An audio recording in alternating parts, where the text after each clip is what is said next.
It's very obvious that with S&box and the decisions on what characters are available to use for games you play on the platform have put players in one of three camps. The first camp is camp of the Terry lovers with their love of the sausage character as it's the OG mascot and face of S&box. The second camp is the realistic player models, which is what a lot of people have been asking for and rather prefer. And the third camp is the custom characters that are akin to other games, TV shows, memes, and more, which aren't interested in the first two camps and just want to keep the tradition of Gmod's custom models alive and well. Now, while you're able to customize all aspects of S&box in terms of the game that you're making, and most likely are going to see add-ons returning as they have appeared on the S&box website, for today's topic, it seems like S&box is getting some new models, and this will make people in the second camp very happy. So we understand that with the realistic player models so far have been only two male models available, and those two would be Adam and Frank. But with some recent updates, we got two new models for the realistic player models.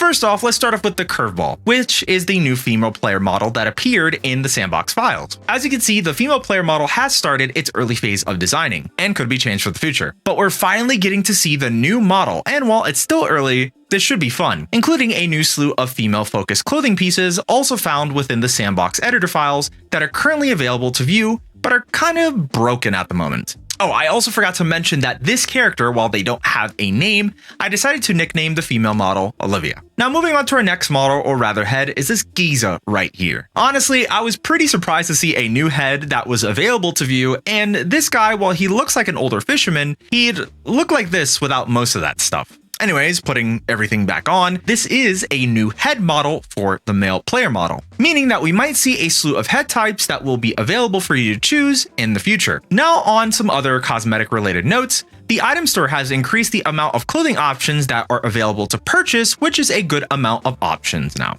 And on the S&box Steam market, hard hats, well specifically two of them, are going for almost $2,000 each since it's disappeared from the S&box store. Honestly, I should have bought one before this happened, but oh well. Either way, with these awesome new updates for the player models and much more coming to S&box, what are your thoughts about these updates and thoughts on the game as a whole? Otherwise, if you're interested in S&box and want to learn more, definitely subscribe to the channel and check out this video here on screen.